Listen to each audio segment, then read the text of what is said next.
Hey guys, and welcome back to my channel.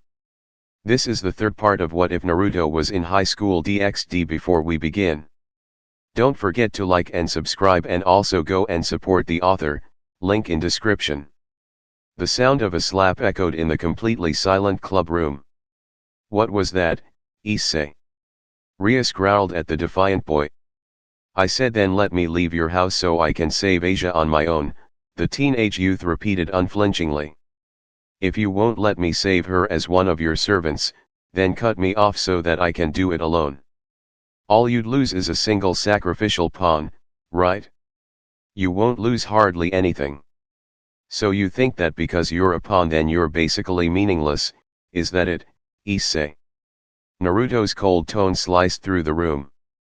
The brown-haired boy's head whirled around and he glared at his blonde friend just as heatedly as he did Rias. Isn't that how it works? He pointed out bitterly. The pawn is sacrificed so another piece can get what the king wants. After all, the pawn is the weakest piece, Naruto.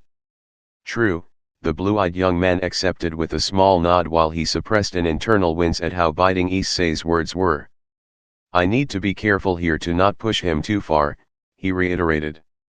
You are right that, in the beginning of the game, the pawn is the weakest piece on the board, but tell me, Issei, do you know why some people claim the pawn is the most powerful piece? Promotion, the crimson-haired beauty answered for the now confused pawn. Just like in chess, when an evil piece pawn reaches enemy territory, like the church on the hill for instance, the pawn can use promotion and be granted the abilities of any piece aside from the king, meaning you could become a rook, knight, or even a queen temporarily, Issei. Huh? Issei queried confusedly while Akeno entered into the room, walked over to her master's side, and whispered something in her ear. Very well then, Ria sounded pleased as she straightened her attire and wiped off some imaginary dust. Naruto-kun, Akeno and I have an important matter to take care of now. Kiba, Konako, I want the two of you to protect Issei. Hi, Bakuo. Both of her addressed servants accepted their orders with a slightly knowing look in their eyes. Issei, Naruto requested of his friend, who turned back to glare in his direction once more. Believe me when I say that I do know how it feels to be helpless, but also remember that you're anything but. I know me bringing you back from the mall earlier wasn't what you wanted, but I swear to you that I'm still and always will be on your side. Do you recall my first lesson to you last week? What was the mantra I drilled into your head? Always look underneath the underneath, Issei mumbled out like it gave him a bad taste in his mouth. But what does that have to do with what's happening now? Follow that advice I gave you and you'll figure it out for yourself, the whiskered blonde answered vaguely. The shinobi then pushed himself off of the wall he'd been leaning on during the entire procession that had just occurred and began to make his way towards the two waiting beauties standing by the teleportation magic circle. Before they left, he turned towards the two charged with protecting his friend and said to the pair, "Be careful, Kiba, Konako-chan. Also, be sure not to let that idiot kill himself while I'm gone." "We will do our best," the blonde knight bowed in acknowledgement. "Will do my best also," the white-haired girl responded. The Jinchuriki nodded in appreciation to each of them before turning and informing the two ladies that he was ready. Nobody saw it, but as the magic circle activated a feral grin crossed over Naruto's whiskered cheeks that would have sent any who'd seen it scurrying for safety. "I told you, wait, there's three of them," a childish-sounding voice came from above the trio of devils once they'd arrived at their destination. "Wait. Where's the dolt with the brown hair? I only see a blonde with whiskers." "It seems you were wrong again, middled," a deep voice that Naruto recognized as the fallen angel who'd stabbed him. DxD was his name, according to the rest of the occult research club. "This blonde, however, is the one I told you all about." "You mean that imbecile you killed for defending the one Rainare killed?" The voice identified as middled came from above and to Naruto's left. "Truly," a third voice, feminine by its sound, asked. "Indeed he is, Kala Warner," DxD confirmed.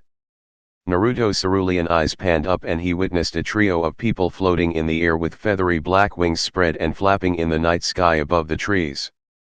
The two he'd never seen before were both women, one looking in her mid-twenties while the other looked barely older than Konako. The more mature woman had her violet hair cut in such a fashion that it covered one of her violet eyes, and she wore a purple trench coat-like top that bared a good bit of her pair of mature breasts. The childish-looking fallen angel he'd never had the fortune of meeting before was dressed in a gothic Lolita-style outfit with her blonde hair hanging from her head in twin-side pigtails and intense sapphire eyes staring down at him that belied her true arrogance and overconfidence. "Good evening to you all," Rias greeted their enemies for the night cordially. "Would this happen to be all of you? Rainare's finishing up the ceremony, but we're more than enough to handle 3 devils." Middlet, the smallest one, spat down at them while looking down at each of them. "Sad to say, but your rescue attempt is about to fall utterly short." "Ara, Ara," Akeno giggled at them before suddenly shooting her open hand up, and hundreds of crimson magic circles completely surrounded the area of forest that the sextet were in. "Why, whoever said that we were the rescue team?" "What?" the blonde chibi shrieked. "And I was so certain they'd try and come in from the back." "This is a fairly high-level barrier," the other female, Kala Warner, if he guessed, noted out loud after inspecting the spellcast. "The only way for the 3 of us to break it and get out is to kill the caster or get her to drop the spell." "Sounds fun to me," the lone male fallen angel grinned viciously down at the 3 devils. "Oh, I assure you it will be," Naruto promised each of them. He cracked his neck to the side and flexed his muscles once before thanking his master. "I owe you one for this, Rias-chan. Now I can really test out my new strength for once." "No problem, Naruto-kun," she accepted his thanks with a small nod. "Just don't take too long. We do have a schedule to keep." "Gotcha," the blonde shinobi acknowledged once he'd gone over his plan for the night one last time and found himself satisfied. He then called up to the trio of winged adversaries and asked them, "So am I going one-on-one, or are all 3 of you assholes gonna come at me at once?" The chibi's face turned red in anger at his words. Kala Warner laughed at Middle's face, and Donazeke chuckled in amusement in response to his challenge. "I killed you once, devil.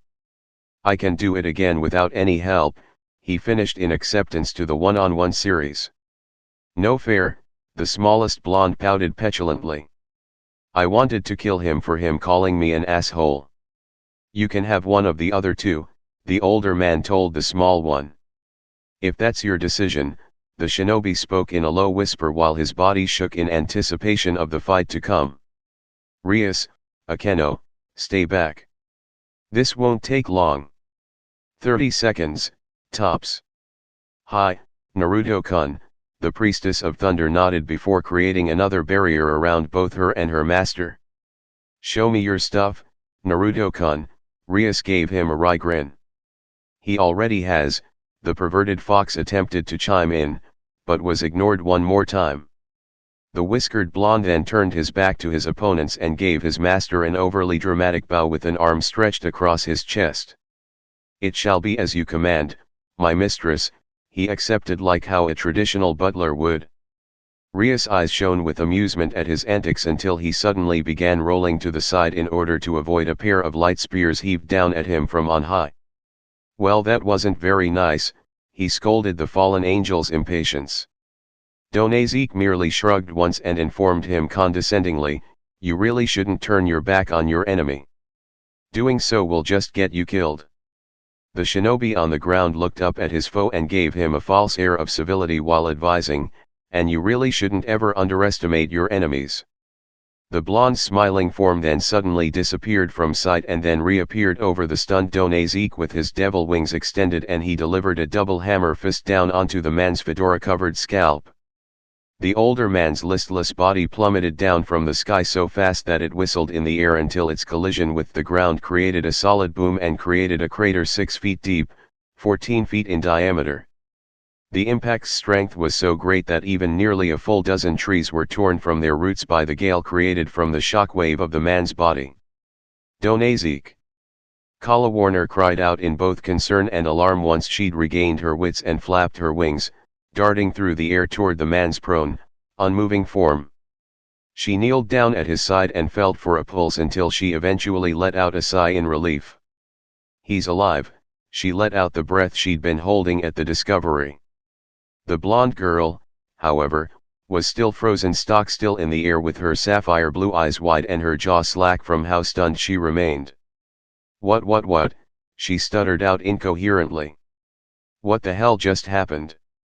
I did, the shinobi chirped brightly from directly behind her, startling her so much that she eeped and attempted to quickly separate herself from him. You see, that's what happens to people who make the mistakes of underestimating me and trying to harm someone I care about. Middle it, the other female warned as she quickly flew up and slashed her spear of light at the unfazed Jinhuriki, which he easily avoided but elected to retreat back to the ground in order to allow the two remaining possible opponents to discuss their options rather than end it all too easily. Why isn't he dead? Rias immediately demanded an explanation from him once he'd reached the ground in front of the two beauties once more. Or must I remind you that he's the reason you almost died? Naruto's responsive chortles brought the king up short and she just blinked at him in shock. If I killed everyone who's ever tried to do me in, Rias-chan, then I'd have never had any friends, he revealed to her. Her azure eyes widened a fraction while he continued, besides, what reason do I have to kill a man I outclass so much? He's a fallen angel, she pointed out to him like it was enough reason for his very existence to be wiped off the face of the map. The Jinhuriki couldn't hold back his derisive snort before reminding her of his position, like I care about all that stuff. Look, I don't kill unless I absolutely have to, Rias-chan. I refuse to ever belittle my godfather's dream in such a way. And just what dream was that? Rias probed curiously while attempting to veil her interest in getting him to reveal more about his hidden past. Something you wouldn't understand, he murmured back tersely. I succeeded once, Ero-sennin, and I swear that your dream will reach this world too. Noticing his body language, Rias elected not to probe any further into his past and respected his decision. A brief blank look crossed over the crimson-haired girl's face and she eventually revealed, oh. Issei's just promoted for the first time. Did he go queen like I said he would? Nope. Rook, she answered him with a victorious grin stretching her beautiful face while Naruto cursed under his breath. I do believe that you owe me, Naruto-kun. I knew I shouldn't have ever made a deal with the devil, the cerulean-eyed teen mumbled while her grin grew even larger. He ignored the part of his brain attempting to reiterate to him that he was, in fact, a devil as well. You know as well as I how strong DxD was. Naruto's enhanced hearing managed to pick up the whispers coming down from above. Kala Warner's voice then continued, he was the strongest out of all of us aside from Rainare-sama, and he beat him in one blow. He's lucky he's not dead. But still, the smaller one attempted to protest, aghast at the notion they were discussing. For us to retreat and admit defeat to a lowly low-class devil is too much to bear. We'd be laughed at the instant we stepped back into the Grigori. That's if Azazel-sama doesn't kill us himself, the older woman reminded her compatriot. Remember that we've been going against orders ever since Rainare-sama killed that boy even though Azazel-sama just wanted him watched over. And you wanna beg for mercy from him? Middle berated. You know what Shemhaza and Kakabile did to the last deserters they found. That's why I propose going directly to Azazel-sama, the mature fallen angel countered. He'll have us severely punished, yes, but he wouldn't have us executed over something like this. At the very least we'd still be alive, which I'm not certain we would be if we kept going like this. I didn't even see him move, and he beat DxD like he was nothing, Middle admitted with a noticeable shiver. He could have very easily killed him, and us, but he didn't for some reason. So you're certain of this, Kala Warner? It's our best option, Kala Warner insisted her plan. And even if we did, by some miracle, manage to defeat him, there's still those other two to worry about, and both of them have powers on par with a high-class devil. With just the two of us, we'd wind up slaughtered no matter what if we keep fighting here. There's also no guarantee those two would let us live, the blonde girl added in another possible outcome. What are those two doing up there? Ria's voice broke him away from his concentration. They're debating on whether to surrender to me or not, Naruto answered her question even though it hadn't been directed at him. It would seem my little show of strength and speed was enough to give them some serious doubts. How can you tell? He pointed to one of his ears and informed her, I've got really good ears. The king huffed in impatience at hearing his vague answer before saying to him, can you hurry this up, Naruto-kun? Things are still progressing at the church, you know. I know that, he responded with his eyes never straying from the pair of fallen angel women still up in the sky directly over the waning moon's shining surface. But you can't rush these things, Rias-chan. If you merely let them stew like I'm doing, then they usually wind up talking themselves out of the fight and then that's that. And should they choose to keep on fighting, the devil leader presented another possible outcome of his waiting. What will you do then? What I just did to their friend, the blonde warrior replied to her with his voice steady. However, they and I both now know that they don't stand a chance at defeating me, and I'm betting on them choosing to live and fight another day. You there, devil, the other blonde called down from up high. One who defeated DxD. What's your name? The whiskered blonde grinned once he realized that he'd won and he answered middled, Naruto. The two female fallen angels descended from the sky slowly while not making any hostile movements and Kala Warner began cautiously once they touched down, Naruto-san, we no longer wish to fight. What brought about this change of heart, he absently wondered while inwardly dancing his victory dance. We're not idiots, the Lolita wearing one sniffed derisively, only for a stern look from her partner to cow her attitude. Look, we're done, all right? We don't really feel like dying tonight, and we're smart enough to know a fight we can't win. All we want to do is get DxD and get our asses back to the Grigori. We'll never darken your door again, the older woman promised him. All we ask is that you let us go peacefully. And just why should I? Naruto queried seemingly innocently, but the deliberate undercurrent of his unleashed killing intent caused the two fallen angels to both freeze and start sweating nervously. His voice never heightened or lowered in volume, but somehow that seemed to terrify the two winged women even further. Your leader killed my friend, and that idiot I put into that crater over there, who is one of your friends, nearly killed me, and I would have died had Rias-chan here not saved me. So, tell me why I shouldn't just kill you where you stand and forever be done with the whole lot of you fallen angels. The two ladies shared a brief glance before they both turned back towards him with uncertainty all over their faces. Middle gulped audibly and offered to him, if you let us go, we'll tell you all about the ceremony Rainare-sama is using to extract that non-sacred gear. We'll even tell you how to reverse it. Naruto held out a hand to keep Rias from speaking right then and ending this discussion where it stood, making her puff her cheeks out in annoyance while Akeno merely giggled at the reaction. Would you swear, to me, on your meaningless lives that you'll tell me the truth, no hiding anything, he practically demanded with a look that would have frozen the most devastating active volcano over permanently. We would, the violet-haired one agreed hurriedly and the both of them gave him fast, terrified nods of their heads. We swear that what we can tell you is completely, 100% accurate information. Well, go on then, the heir to the Yondaime Hokage prompted their explanations while he crossed his arms over his chest with his face completely unreadable. I'm waiting. The two women shared one last look before both turned towards him and began to spill everything that they knew. For a full, solid 2 minutes the pair of fallen angel women expounded upon everything about Rainare's plot to steal Asia's rare sacred gear in an attempt to gain their leader's favor through using a certain ritual accompanied by technology developed by the Grigori's Research Institute. Middle had also gone into detail about all the circumstances surrounding Issei's death and explained to him how they'd been charged to follow Rainere's orders and that she'd decided to end the boy's life in order to prevent him from becoming an enemy to the fallen angels, though that one had backfired considerably.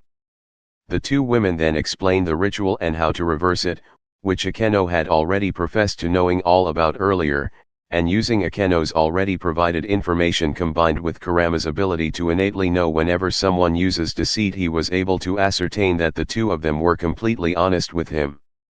There, Kala Warner finished. That's everything you wanted to know. Can we go now? Middle nearly pleaded with him. We honestly don't know any more than that. The Jinhuriki stared down at the pair with his face betraying absolutely none of his thoughts in the slightest to the outside world. The two fallen angels fidgeted nervously beneath his cold stare like two convicts awaiting their fates to be decided for them.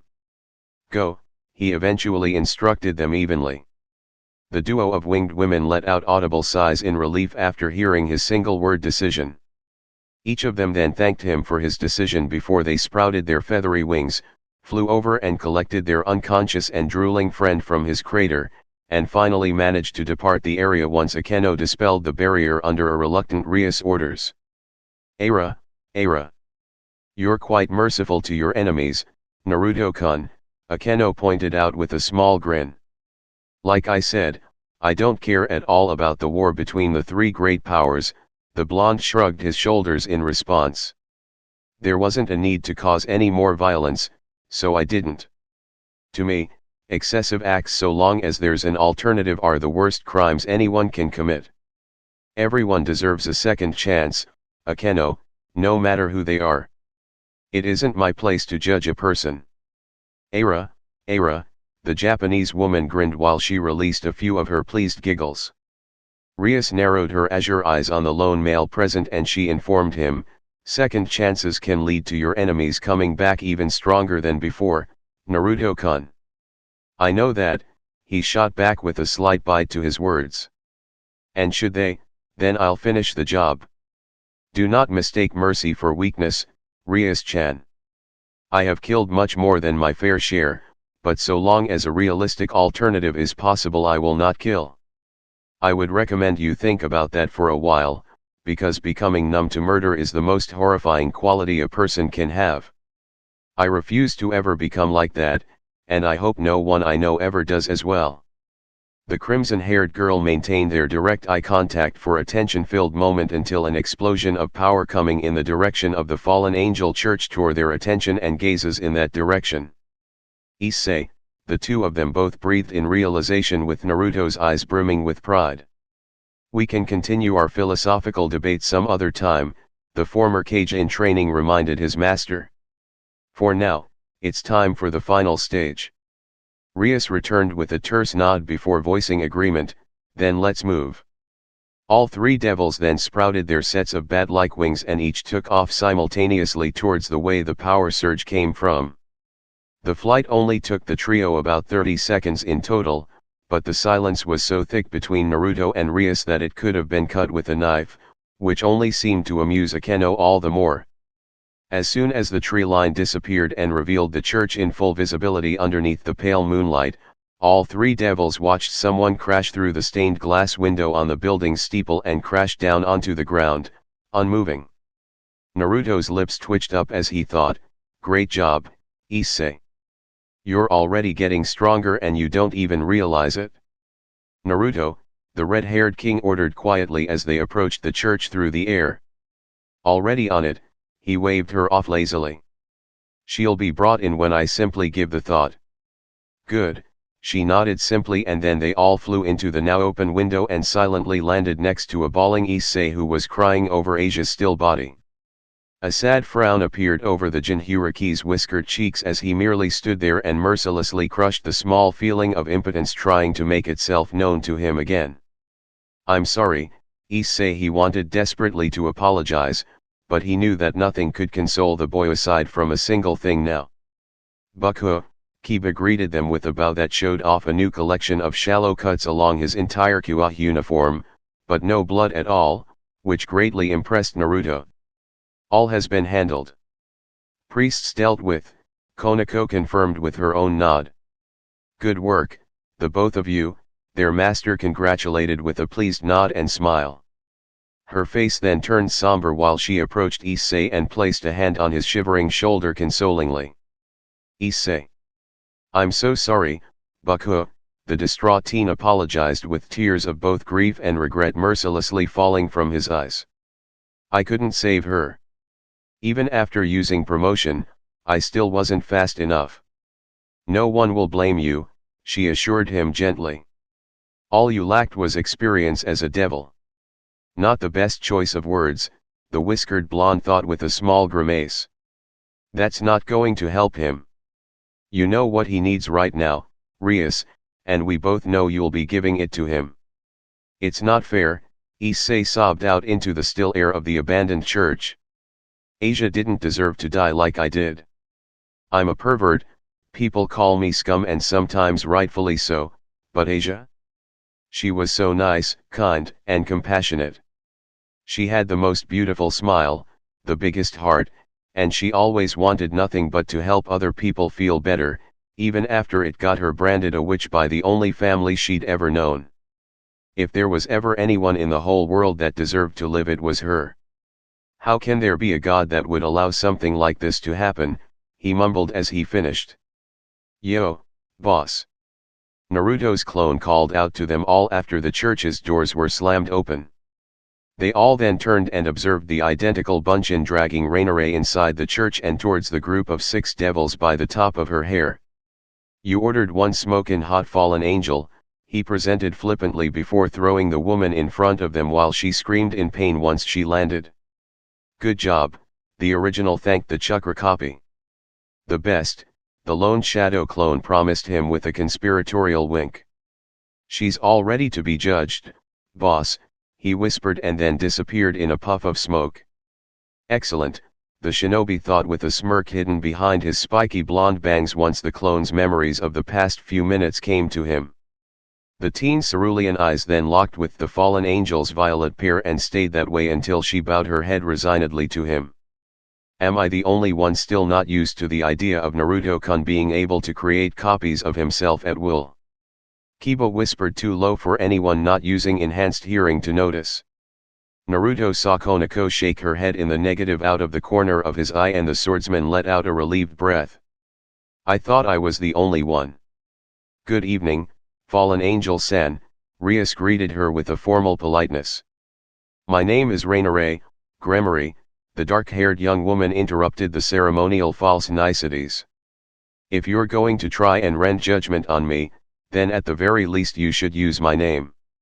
Very well, Rainare-san, the devil woman accepted politely. I'll start by telling you about how your co-conspirators have abandoned you and your little schemes. I already know, the fallen angel woman informed them all with a small glance sent Naruto's way. That thing told me all about how hopeless my situation is now.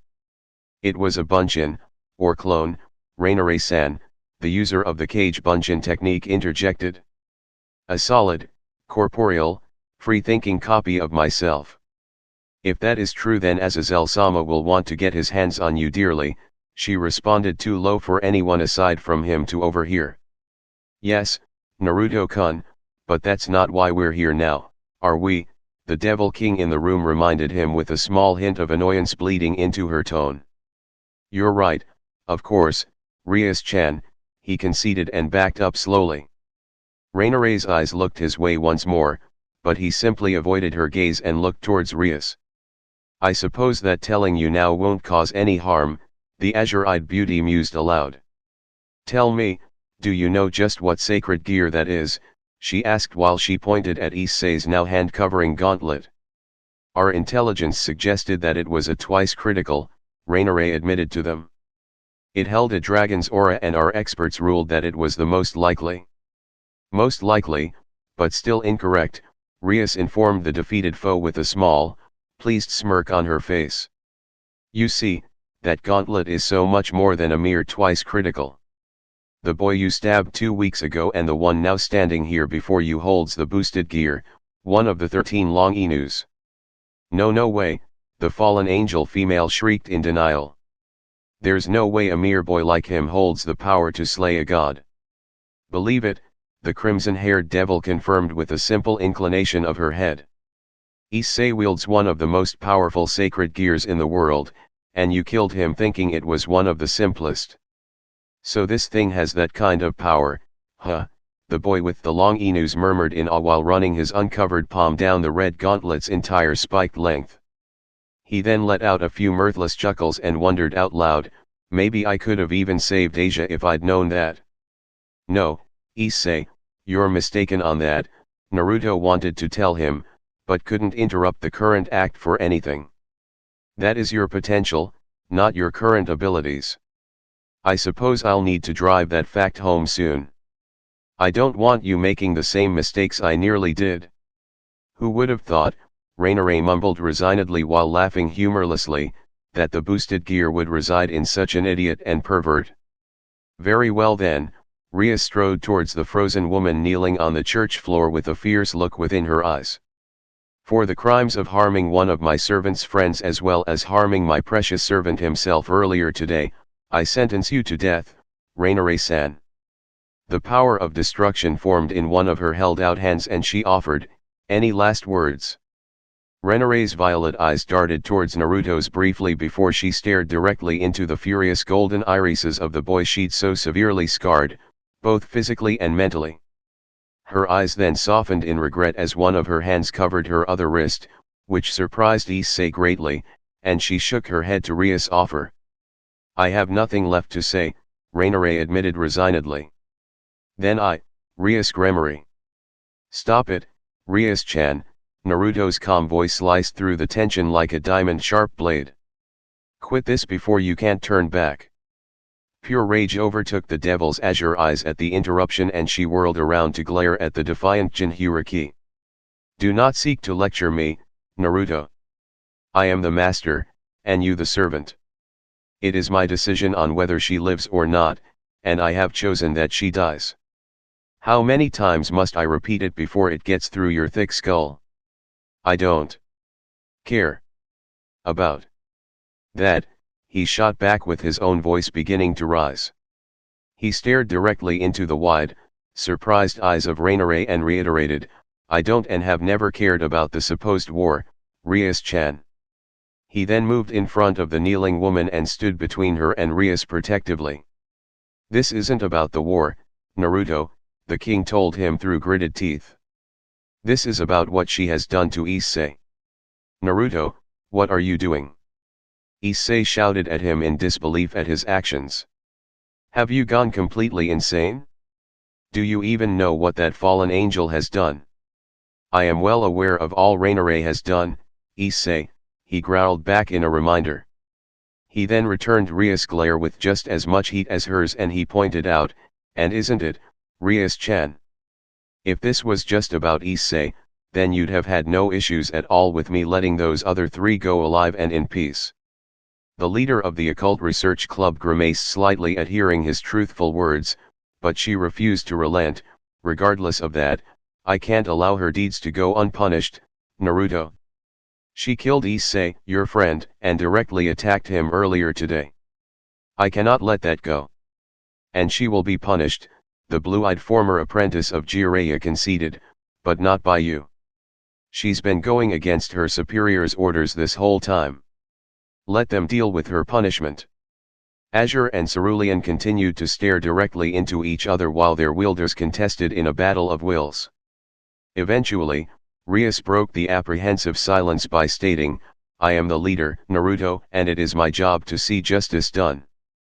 A leader incapable of mercy isn't one worth following, Naruto shot back evenly, making Rias recoil in shock.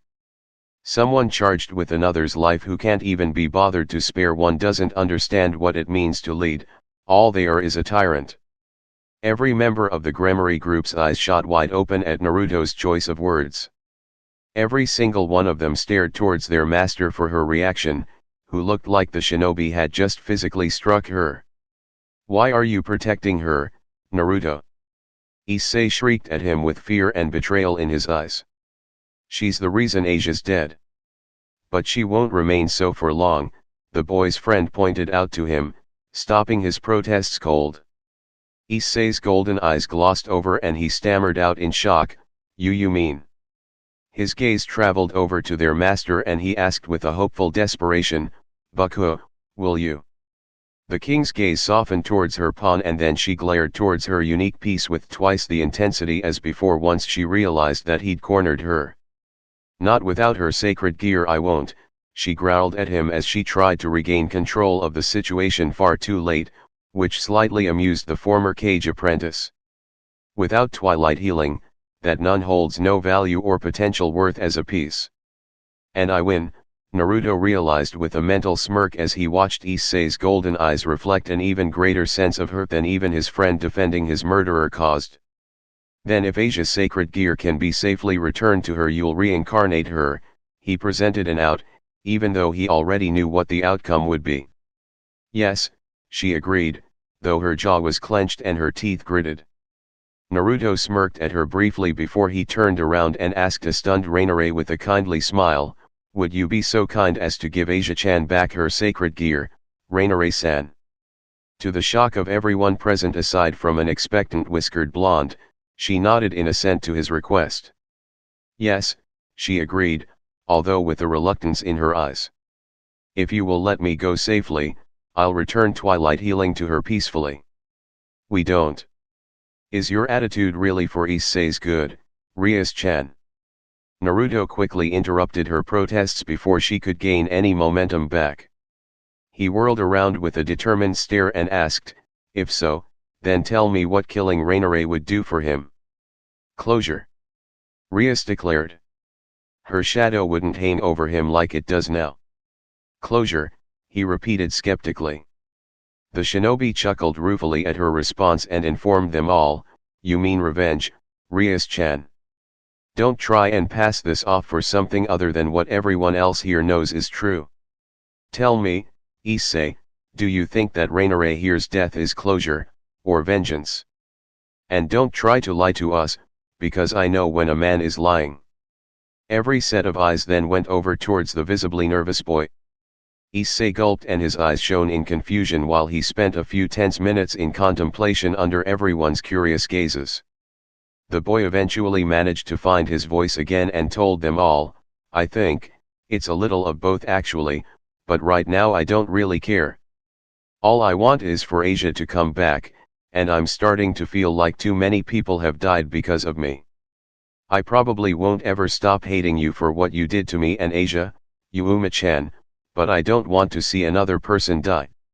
So long as Asia gets her sacred gear back, you can fly back to your fallen angel's nest as far as I care. Well said, Issei, the boy's friend congratulated his insightful words with a respectful nod. I guess you understand that revenge is never the answer, Issei. So you see, Rias-chan, all revenge leaves is a gaping hole in your heart. And how would you know this? Rias nearly demanded as she watched her last legitimate reason for justifiably killing the fallen angel abandon her. A morose smile upon the youth's aged face stopped her cold and he answered softly, I know the effects of vengeance on the heart better than anyone. I watched my best friend's descent into darkness because of his desire for revenge on the person who was blamed for killing his family. Like me, he understood what loneliness was, and we became each other's best friend, for a time. You see, he was too obsessed with his revenge and eventually his mind simply couldn't see past it. Revenge ate away at his sanity, it drove him. And the really sad part, he got it. The teen's cerulean eyes glassed over and his eyes panned upwards as he continued, he got his revenge, but it wasn't enough for him. Years of wanting nothing but his vengeance left him broken inside.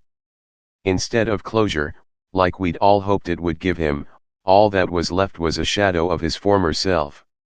It destroyed his sanity, and I eventually had no choice but to kill him after he'd murdered my fiancé and his former friend.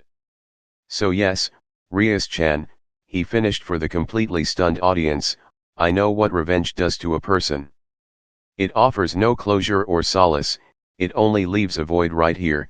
He placed a hand over his heart as a single tear fell from his right eye and dripped off of his chin and echoed off the church's floor, right where it used to be. No one spoke. Hardly anyone breathed. Not a single person was even capable of movement after hearing his words. Issei was positively gobsmacked after hearing so much of his friend's mysterious past that he'd so studiously avoided mentioning. Kiba shook his head vigorously after a moment as if a thought he didn't want had just appeared in his mind. Konako's face remained unchanged, but a flash of both regret and understanding went across her golden eyes.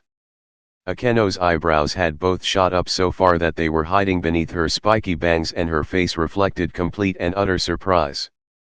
Rainare was staring at him like she couldn't understand if his monologue had been completely truthful or if it had been a very convincing story created on her part.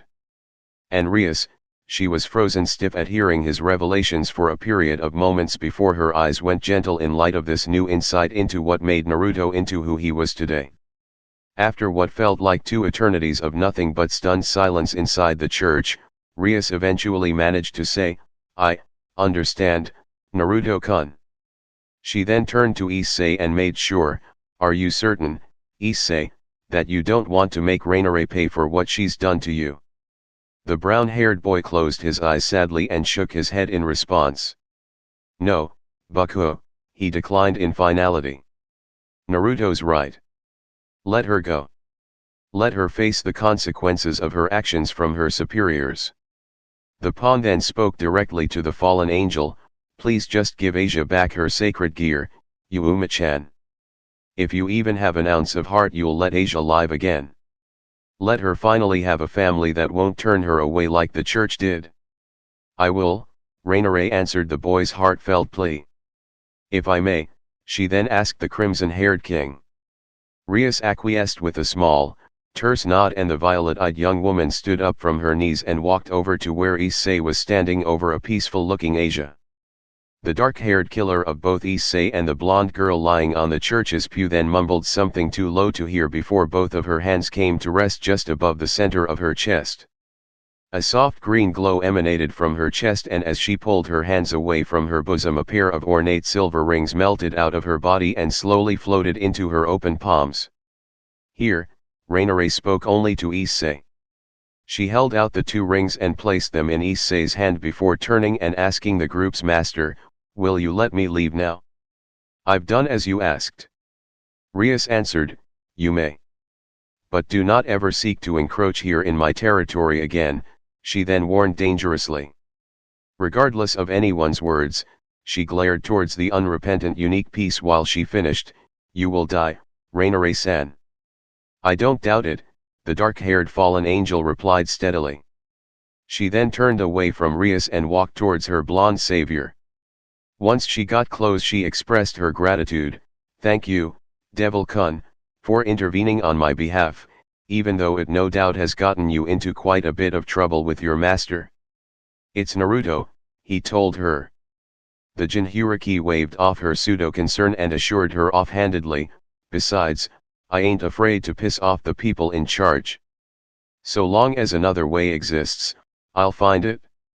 He let out a few mirthful chuckles as Kurama said something in his head, and he verbally agreed, "I suppose I still am the #1 most surprising and knucklehead ninja. Can you also thank your clone for me?" Rainare requested in a conspiratorial whisper so as to not be overheard.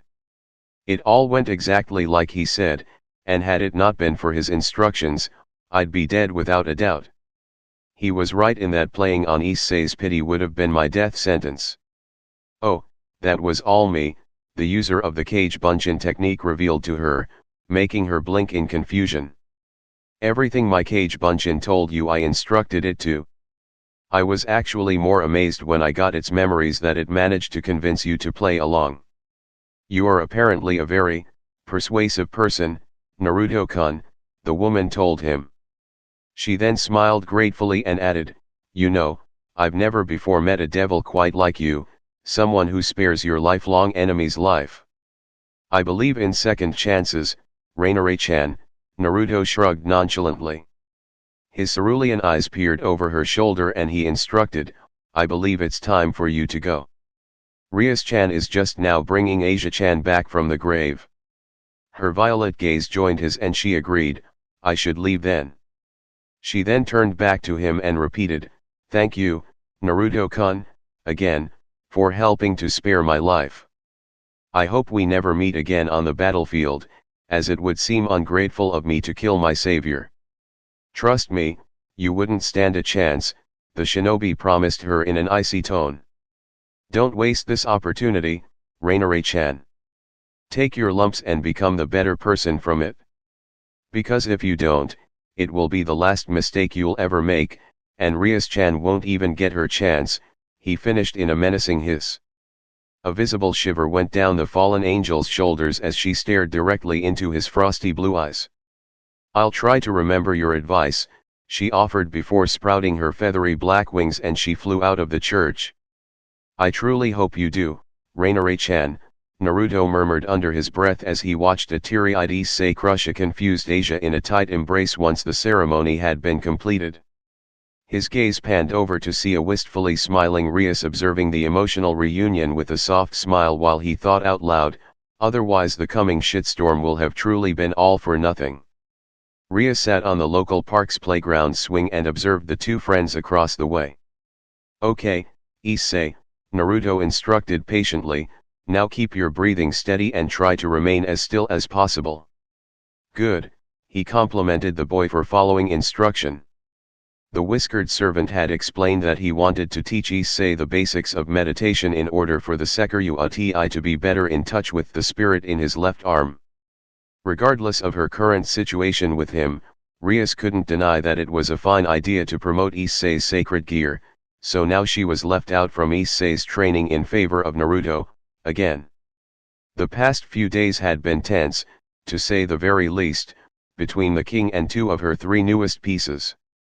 Because of her thoughtless statement that night, now Issei was wary of her and seemed to be second-guessing her legitimacy. It's thanks only to Asia and, surprisingly enough, Naruto that the young boy hadn't blown up at his master at all, which she admitted that she'd probably deserve should he ever lose his control. The blonde bishop had turned out to be a perfect blessing added to her peerage, and there had been surprisingly little backlash from the rest of the Gremory family for reincarnating someone formerly so closely affiliated with the church. Asia was truly the sweetest, kindest, most innocent young woman Rias had ever met, and she'd already begun to see the girl as another younger sibling. Milikas will either be insanely jealous, or he'll love her, Rias thought with a soft smile. Finally her eyes landed on the meditating Naruto and what little amusement she'd had left her. Naruto had gone completely against her every order that night, and while she would normally let it slide if it was a rare occurrence, she couldn't let his impertinence go on unhindered for his own sake. The devils he'd likely offend whenever she took him to the underworld had a great amount of power. She respected that he was willing to stand up for his beliefs, truly she did, but he didn't know anything about the intricacies of the very tenuous peace the three great powers currently had. She'd fully expected him to continue to challenge her directly these past few days since he'd blatantly questioned her in front of others, which would have gotten him tortured at least from a great many other masters. She also doubted she'd be able to forgive him for doing it in the way he had, yet ever since then he'd been acting as if nothing had changed at all, like what had happened was a normal occurrence and didn't alter their relationship at all. Naruto had not once since then gone out of his way to make her life any harder than he'd made it already. In fact, he seemed to be going out of his way to make it easier on her every day. He had volunteered to supervise Issei's training since they'd already admitted to already doing a few morning routines, and it was Akeno's reminding her of Naruto's displayed battle prowess that made her concede and allow it instead of only herself helping Issei. Ria still elected to observe it and occasionally made commentary and suggestions, but for all her desire to help she couldn't deny that Issei was beginning to show remarkable improvement under his friend's tutelage. It was so great that she was already beginning to think about removing the first of the pawn's 8 seals. Rias had fumed and been positively annoyed at seeing this firsthand at first, but Akeno's words had forced her into contemplation. "Baku," Akeno had said to her, "is it that you doubt Naruto-kun's sincerity, or that you don't want him spending time with any of your servants?" Normally she'd have denied the accusation vehemently, but now Rias couldn't refute her oldest friend's words at all. She didn't want anyone else to steal her servants from her, and she was completely terrified that Naruto would steal Issei away from her. Ugh. It's no use, Naruto. Issei's disgruntled shout shook her away from her thoughts. I keep feeling like I'm running into a wall.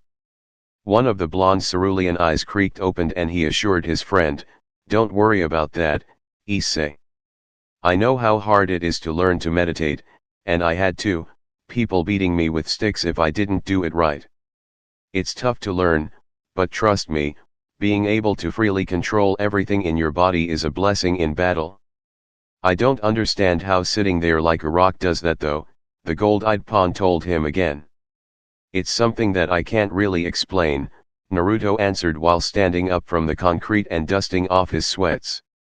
It's something you just know when you've got it, Issei. What does that even mean? Exactly what I said, the whiskered teen returned patiently. He then turned towards her and called, Rias-chan, we're gonna do a little physical exercise next. Care to join us? Rias noticed Issei scowling at her and shook her head. I'm fine, Naruto, she replied without allowing her conflict to bleed into her voice. Besides, a guest should be arriving any minute. Oh, you mean Asia-chan, the young man asked, but Rias got the feeling that it was more of a statement. She nodded, yes. Asia-chan should be by in a few minutes. Yeah, hear that, Issei. Naruto shouted, upbeat like always. We need to get you beefed up so you can protect our resident healer.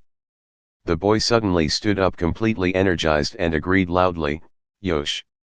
I need to get more and more stronger. Let's keep going, Naruto-sensei. That's the spirit. 2 laps around the park, Issei. Yosh. Issei screamed and took off at a full sprint. Rias' sharp, enhanced hearing then heard Naruto chuckle and murmur nostalgically, they may be even the creepiest 2 I ever met, but you can't deny Guy-sensei's motivation skills. Just replace flames of youth with protect those you love and Issei's almost as enthusiastic as Lee was. He then paused for a second and added, but if he starts to try and become a mini clone of me I'll beat it out of him. Just one of me is plenty enough. Issei then finished his 2 laps and fell over in front of Naruto, sweating profusely and greedily sucking in every breath. Ria's sweat dropped and noted silently, Issei's conditioning is even worse than I'd thought, apparently. Just what do you think you're doing? Naruto shouted down at the boy like a drill instructor. You think you'll be able to keep Asia safe down there, Issei? No. Issei immediately answered. Good, the blonde commented. He then flipped Issei onto his stomach, joined him on the ground, and ordered, 1 push-up for every 10 I do. Got it? Rias couldn't help but be impressed by how well Naruto managed to motivate Issei while the 2 friends continued to go after it. Every time the younger boy started to show his fatigue, Naruto managed to motivate him so well it seemed to practically reinvigorate him. If Rias hadn't known better she wouldn't have been surprised if Naruto was giving Issei phoenix tears. The fires that burned behind those golden irises at every mention of Asia impressed her greatly, and made her feel slightly jealous of the blonde bishop. Phoenix, she mumbled tersely, all sense of joy leaving her once again. Ironically enough, her mother's last message had come the very morning that they'd gone off to rescue Asia from the fallen angels in that church. In it was the usual series of queries about how she was doing and the like with a basic overview of what the Lady Gramarye had experienced in the past month, but it had been the second half of the letter that had soured Rias' mood so completely this past week. It would seem that Riser, the arrogant ass that he was attempting to press the engagement and wanted the 2 of them to be wed already, even though it had been agreed that the subject wouldn't be broached again until after Rias graduated from university. Her mother was attempting to undermine his campaign, but from Venelana's own words she expected the matter to come to a climax in the foreseeable future. Baku-san, a nervous voice came from behind her. Are you okay? Rias then realized that she was subconsciously allowing her rage to overpower her control and quickly reined in her aura and powers. She then turned around with a kind smile and greeted the younger girl, I'm fine, Asia-chan, just thinking about a few things. How are you doing? I'm doing well, Asia nodded to her. She then looked over to the two males and asked, are they going to be okay? Not to worry, Asia-chan. Naruto chirped back from between his sit-ups. We're almost done, anyways. Just 10 more. I believe they'll be just fine, Rias commented dryly. Issei may need you to repair his muscles after all the adrenaline finally stops, but otherwise they've been at this for the past half hour. Anyways, are you packed and ready? Hi, the girl answered with a bright nod. Konako-chan helped me move everything there. Good, the master accepted with a pleased nod. She then asked curiously, what's in the thermos? Oh, it's just an energy drink I got on my way here, Asia replied with a hint of a blush on her cheeks. I didn't know Naruto-san would be here though, so I only brought 3 cups. Relax, Asia-chan, I don't need it, Naruto's voice suddenly came from behind the pair, making the former nun jump and drop the thermos in surprise. Whoops, he grinned up at them sheepishly after catching the thermos. Sorry about that. It's no problem, the younger blonde assured him with a grateful smile. It's my fault for not really paying attention. But where's Issei-san? She asked while she peered over his shoulders. Passed out on the ground back there, he informed her with a jab of his thumb over his shoulder. Rias-chan was right that you'll need to repair a few torn muscles, but he'll be right as rain once you fix him up. Asia's emerald eyes shot open and she immediately took off after the sweaty, prone form of her crush. Issei-san, she yelled in concern as her twilight healing rings appeared on her hands. Okay, maybe I overdid it a little, Naruto conceded offhandedly after looking back at his friend. He'll hate me now, but he'll thank me for it later. How'd you get him to keep going? Rias wondered aloud. I'd thought he'd never get as serious as that unless you offered him a pair of boobs. Issei's a lot like my old sensei, Rias-chan, the one who taught me the art of badassery, the sweaty young man told her while he grabbed one of the towels they'd brought off of the railing. He wiped his head of its sweat and continued, they're both super perverts of the highest order, but nothing is more important to them than the people they love. Just gotta sell Issei on protecting people like Asia-chan and he'll go on for longer than even he thought he could. That's surprisingly insightful, she admitted reluctantly. I'd have never thought of that. Well, you just don't know either Issei or perverts as well as I do, Naruto shrugged. He then hung his towel over his neck and looked over to the two away from them before adding in a serious voice, Issei feels wholly responsibly for Asia's life falling apart, even though I keep telling him that's not true. I just decided to stop butting heads with him over it and instead started building him up with it. Both Master and Unique Peace then descended into a silence that was equal parts tense and awkward while they both watched Issei and Asia share in their drinks from the thermos. The conversing pair both had fond smiles on their faces and soft peals of laughter carried over the small breeze in the park. Why? Rias finally couldn't stand it anymore and her hands tightened over the swing's chains. Why what? Why is it you're acting like nothing is different, she whispered harshly. Should anything be, he asked her curiously.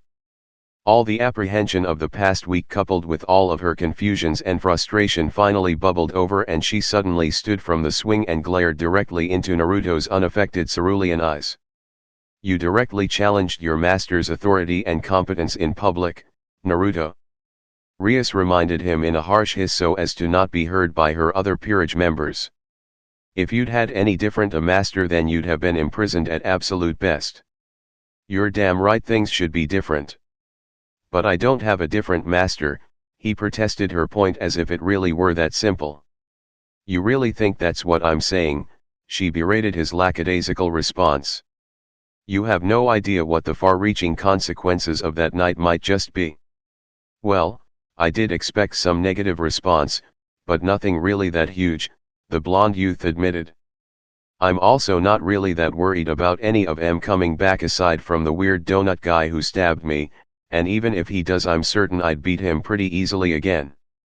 That's not the only thing, Naruto, Ria sighed, finally feeling calm once more now that she'd let everything out at last. Well, what else could there really be, he asked curiously. This is partly my fault for not telling you and Issei yet, but I'm the younger sister of one of the Mua, Surtsk's Lucifer, the crimson-haired heiress revealed. A literal demon king, huh? He asked, seemingly unfazed by this revelation. You must be pretty important back home then, Rias-chan. I'm the current heir to the Gremory clan, one of the prominent pure-blood families, Naruto, Rias informed him. And every action I or my servants take inevitably reflects back on my parents and my brother. It's too complicated to explain in detail right now, but suffice to say that there's a good many devils who still wish to go to war with the fallen angels. Then me sparing those fallen angels would be taken as you showing favor to them, and that would weaken your brother's stance on maintaining the armistice, am I right? Naruto concluded. Ria's head whirled around so quick she heard her neck crack, and her shock at hearing that was apparent in her eyes. She then asked, how'd you figure that out so quickly? Rias-chan, he berated her for her assumptions with a cluck of his tongue, I'd have thought you would have figured it out by now that I'm a bit more complicated than I like to act. I know I can be a dense fool at times, but I'm not a complete idiot.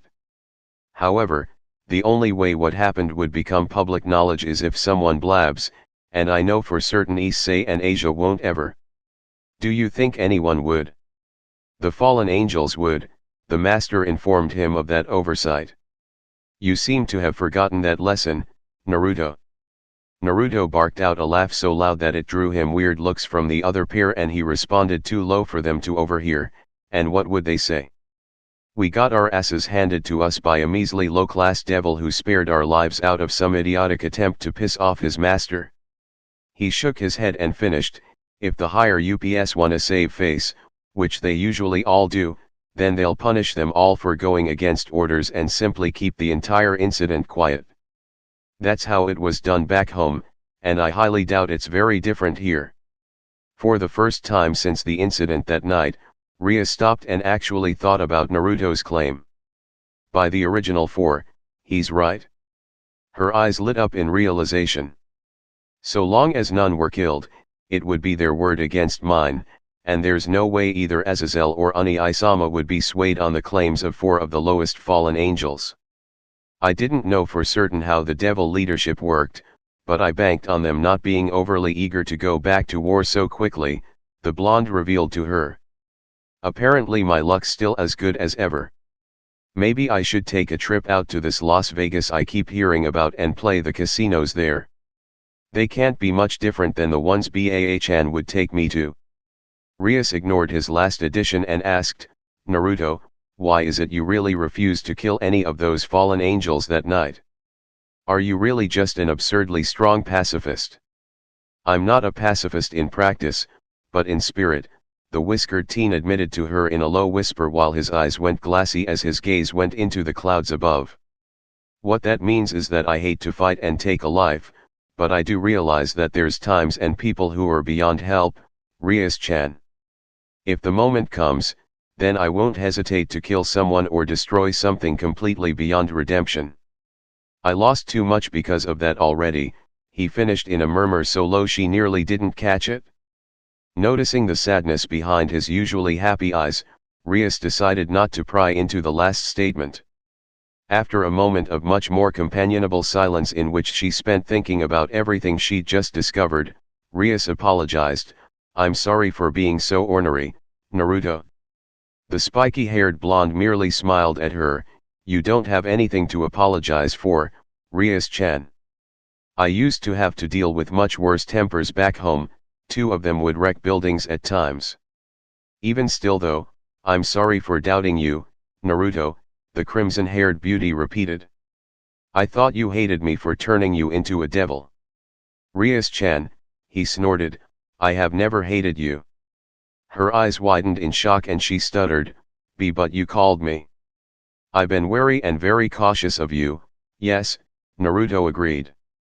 But I've never hated you. Regardless of why it happened, you still saved my life that night, and I really am grateful no matter how I seemed. Were it not for you that night, I would have bled out and wound up forgotten eventually. Now, though, I've gotten to meet new people and make new friends for the first real time since I arrived here. I'm never really going to be a good servant, but I think I at least owe you a century or two of my life in exchange for saving it. Aside from letting your prejudice get the better of you a few nights ago, you've been a fair master and relatively just.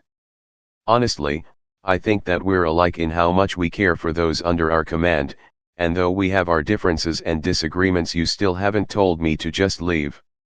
You're a really kind girl, Rias-chan, just flawed.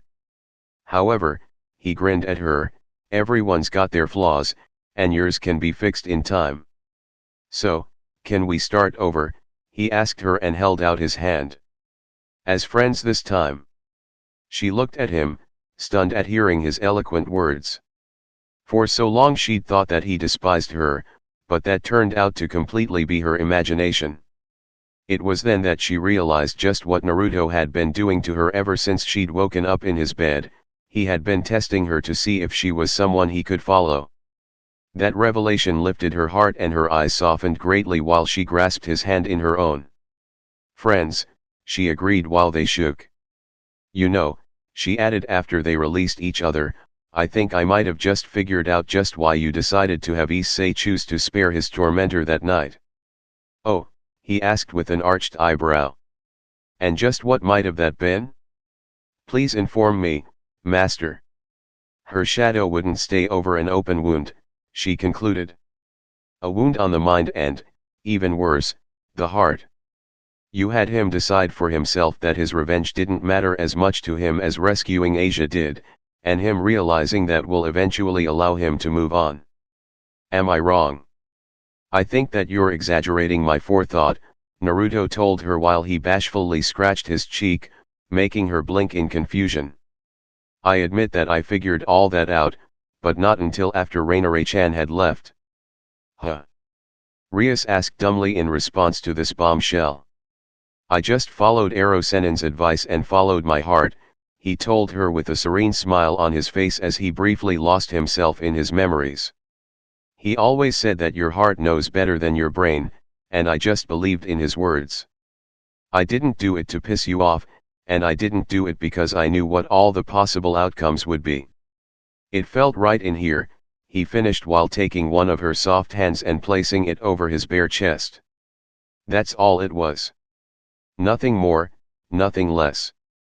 The azure-eyed beauty shook her head in bemusement at hearing all that and felt a chuckle escape her throat. And here I actually thought you were some kind of genius, Naruto-kun. I'm a weird kind of smart, he grinned at her at hearing the affectionate name return. At least, that's what my old scarecrow of a sensei always used to tell me. She grinned and then ribbed him, well, you're definitely a weird kind of weird. Not bad there, Issei, Naruto complimented the boy's work after everyone else. Who'd have thought you actually knew how to sew? Every member of the Occult Research Club's praises caused Issei to blush bashfully. Ah, it was nothing, he tried to play it down while scratching the back of his head. I just wanted to do something for everyone since I'm still pretty much useless. You're not useless, Issei, Rias spoke up before Naruto could. No one here thinks you are. You're my one and only pawn, Issei, and that makes you a part of our family. And family don't ever think one of their own is useless, Naruto finished. Isn't that right, everyone? Aira, I adore my darling Kaoruhei, Akeno giggled. We're family, Issei-kun, each and every one of us, Kiba smiled. Hi, Konako eventually agreed after receiving a nudge from Naruto. You guys, Issei sniffled. I swear, if you're going to cry I'm gonna pound you, Naruto threatened warningly, and Issei quickly stopped his sniffing. Good. Each member of the Gremory group was dressed in the appropriate Kyojin uniforms aside from the king, who was garbed in her dark red sweats. It had been another 3 days since Naruto and Rias had reconciled, and now they were all about to engage the entire student council in a game of dodgeball for the right to enter the familiar forest. The first time Rias had brought up the notion of the three newest devils in her peerage getting their individual familiars, two of the three had been eager to go. Naruto, while admittedly intrigued by the concept of a devil's familiar, had turned down the invitation because he could already summon an intelligent creature to do his bidding, even though his clone hated it every once in a while. It was after that when the group of student council devils had arrived in the occult research club room in order for Sana to introduce her new peerage members to Rias and vice versa. It had gone relatively well, to Naruto's standards, and that was even including the budding rivalry between Sana's pawn, Saji Genshiro, and Issei that had developed. A good rivalry will wind up pushing Issei even harder, Naruto thought with a smile as he watched the entire peerage of Sana Satrai enter the gymnasium. Especially if Saji likes Asia too. Naruto had also gotten to see Ria's competitive nature for the first time these past few days due to her mutual rivalry with the only other high-class devil in the area. While he'd been interested by the concept of this raiding game Sana had suggested, he did enjoy observing the battles so far. Although he wished they'd not have used their devil's magic so blatantly in front of the casual, normal human observers to their duels. Of course the tennis match had wound up a draw because of how even the two young women and their queens were at the time, and now both sides had come to the terms that Naruto's favorite sport, dodgeball, would determine the victor. The blonde shinobi ducked his head even with his shoulders and rubbed his palms together with a sinister smirk on his face. Good, good. He spoke in a disturbingly low tone. Naruto-kun, Rias called over to him. Yes, Rias-chan, he straightened himself. Stop looking like some cheesy movie villain so we can get started, she smiled at him congenially. He blinked. If I hadn't known better I'd have thought you were about to grow a curly mustache and put on a top hat, Issei nodded solemnly. Naruto slumped over at hearing that and mumbled, I'm really no good at being a bad guy, am I?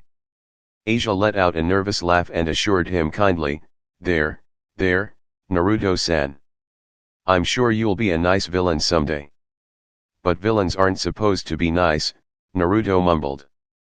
So, Sana's confident voice echoed in the gym, are we ready to begin, Rias? Very much so, Sana, the crimson-haired woman returned with a burning intensity behind her azure eyes. The Kaiju grinned and offered, then let us figure out who's getting their familiars. Let's, Rias nodded in agreement, and Naruto could have sworn he saw lightning meet between their gazes. This is gonna be fun, Naruto grinned while his clone set up the game. Let us confirm the rules one last time, the bespectacled king voiced while holding one of her team's balls. One of my servants and Uzumaki-san's copies will referee the game and keep time. Each team of 7 will start with 3 balls in their possession in the spirit of fairness. You're out if you get hit or if you step over the midline. Catching a ball returns someone from your team who's out, but doesn't knock out the thrower. And finally, her violet eyes went sharp behind her glasses, magic can only be used on the ball. Agreed. Agreed, Rias nodded. Then let the best team win, the Kaiju finished. Oh, don't worry, we intend on it, Naruto smirked across the gym at her servants, and both her brown-haired pawn and the red-haired knight shivered under his gaze. Each team then took their places with the referees placed on opposite sides of their opponents. Naruto's clone looked extremely annoyed with his position and glared towards Saji, and Sana's referee, the white-haired Bishop Momo Hanakai, stared at the Gremory group carefully. Both the clone and Momo held up their individual red flags and watched the opposing teams closely in order to keep each team from moving too soon. All 7 members of each team started behind their respective backlines and numerous people on each side were twitching in eagerness to begin already. Issei and Saji were both glaring at each other so heatedly that Naruto was faintly reminded of the initial rivalry that he'd shared with that duck-haired bastard. Both kings and queens stared directly towards their enemy's counterpart with outwardly calm expressions, but their bodies were coiled and prepared to spring directly into the action the very instant the battle started. Kiba still had his usual smile on his face while he and Sana's lone knight, Tomo Meguri, met eyes. The two rooks present, both Konako and the blue-haired Tsubasa Yura with her Bishounen face, stared directly into each other's eyes with nary an emotion passing over either of their faces. Asia smiled kindly towards the glaring other bishop across the way, Raya Kizaka. Naruto meanwhile, out of pity for the timid lone pawn left across from him, just stared at the ball placed just in front of him. An eerie silence coated the gymnasium. Even though it was an enclosed space, a small breeze fluttered across each team. A basketball somehow rolled across the midline in place of a tumbleweed. Both referees locked eyes and nodded. Both referees glanced back towards the teams once more.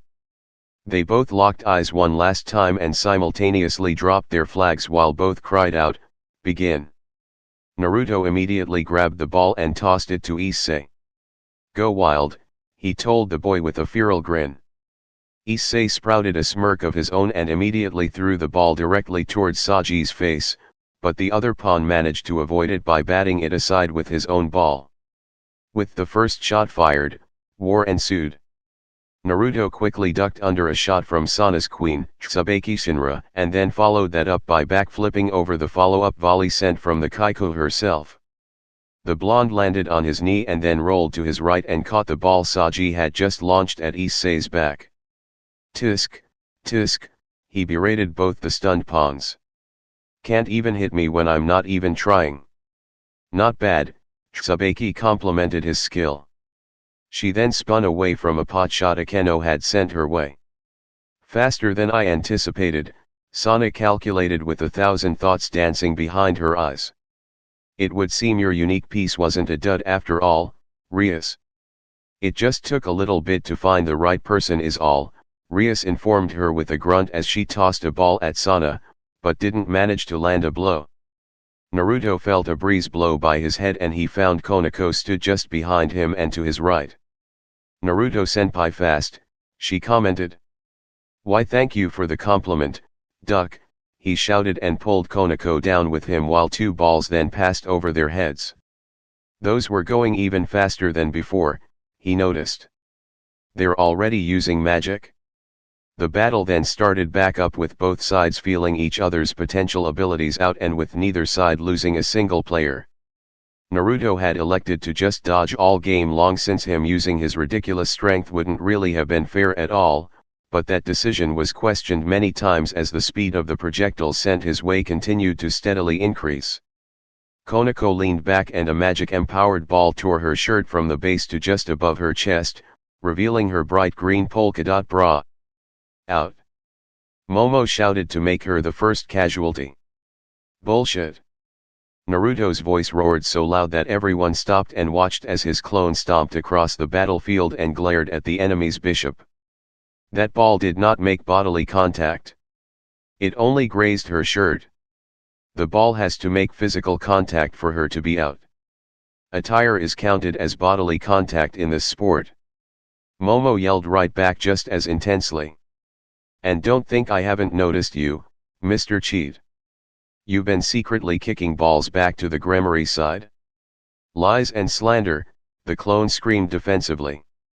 "And who are you to call me a cheat when you keep pointing out one of our defenseless team members whenever Saji has the ball?" "I do not." "Do too." "Nuh-uh." "Yeah." The argument was prevented from degenerating any further by the clone being suddenly sent flying across the gym due to one of the dodgeballs caving in the side of his face. The blonde double harshly collided against one of the gym's concrete walls and fell off onto the cold, unforgiving floor with a bodily imprint left on the wall. Momo was left blinking dumbly at what had just happened while the clone groaned and sat back up. "What the hell just hit me?" he wondered aloud groggily. "That'd be me," the original Naruto chirped.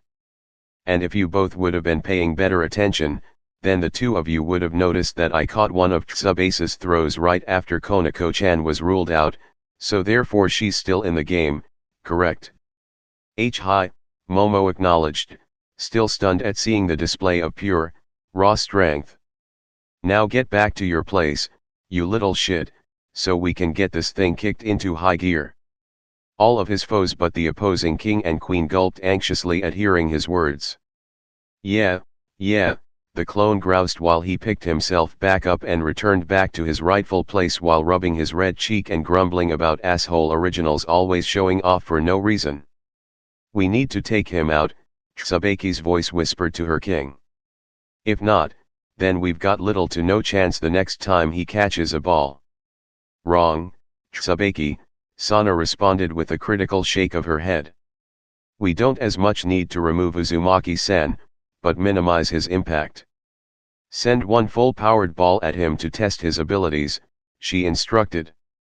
If he dodges, then every time you have a ball you are to do the same over and over in order to keep him in one corner of the arena. If he can't dodge it, then we still take care of him. Whatever you do, don't let him get his hands on another ball. Hi, Kaiko, the vice president acknowledged her orders with a tense nod. Not a bad plan, Naruto grinned after overhearing it all, but greatly flawed. You forgot to account for one other possibility there, Kaiko. Restart, both Momo and the clone then shouted, and Tsubaki was immediately in motion. Naruto watched and felt the magic power gather around the dark-haired young woman and centered around the spherical projectile in her hands. Grief of memories, she then shouted and sent the ball flying towards the blonde man. Naruto. Rias warned him. Dodge it. The blonde teen simply smirked and held out his left hand directly in front of him. Every single non-clone in the gymnasium stared at him in shock for his brazen decision to take on the magic-enhanced shot with no help at all. The flaming blue ball collided with his open palm and stopped cold. A shock wave from the impact blew out from the collision that was so great that it blew everyone's hair out of their faces, revealing a collection of comically wide eyes. Naruto's stunt had stunned every member of both teams so greatly that the ball Saji had been prepared to throw fell from his hand and bounced off of his head. The whiskered young man looked up from behind the ball and grinned. You were saying, Rias-chan. The azure-eyed beauty merely shook her head in bemusement at his showing off and amended with a weary sigh, never mind, Naruto-kun. A daring show, for certain, Sana's calculating voice sliced through the still room's air. However, she added ominously, there is always more than one way to win a battle. Gimme your best shot then, he taunted the opponent's king and lazily tossed the ball to the Kaiko's feet. Her violet eyes narrowed his direction and she nodded to accept his challenge. Sana then kicked the ball up and into her waiting hands, cocked her arms, and fired while maintaining the direct stare down she and he had maintained. Her eyes remained cold and seemingly unaffected by everything she'd seen as the high-class devil's attack sailed through the air directly towards Naruto's unperturbed face, only for a blue aura to envelop the ball at the last possible moment and change course. The Gremory group was completely unprepared for the tactic, and the full-powered strike barreled into the side of the face of one unsuspecting Kibayuto. The blonde swordsman fell to the ground, defeated, while Naruto's eyes shot open in a mixture of both admiration and shock. Not bad, Kurama chimed in. That devil over there just played you like a fiddle. One, down, Sana smirked at him. She then stood and rallied her troops. Everyone. Keep throwing away from Uzumaki. Do not let him catch your throws. Attack in groups. No less than 3 balls sent at a single target. Hi, Kaiko, every member of the student council participating in the game roared their acceptance. If war had been ensued before, then now chaos had descended upon the battlefield. Not a single person capable of doing so didn't use their full magical ability to augment their assault strength and speed to the maximum potential. Flashes of crimson, blue, and even lightning darkened the battlefield's halls to the point that it seemed there was no other source of light in the entire gymnasium. Waves upon waves of attacks were sent forth, returned, and then resent again with even greater force than before. No one was capable of escaping the escalating war of wills unscathed, save Naruto due to his absurd agility and meticulously honed battle instincts. Grief of memories. Tsubaki shouted once more as she, Saji, and the Knight Tomo Megure sent their full-powered throws at Naruto.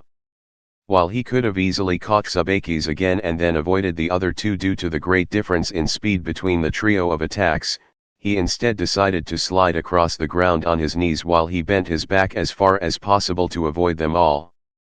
Tsubaki's powerful strike went soaring over his nose and wound up crashing through one of the large windows of the gym, and Asia cried out in fear, "Dodgeball is such a scary sport. I don't even know what game we're playing anymore." Issei wailed in despair. "We!" Naruto shouted in glee as he jumped up to his feet and danced around another pair of projectiles. He then imitated B as best he could, "The gold flash be the hottest, fool. Yeah, can't hope to touch him, yeah tool.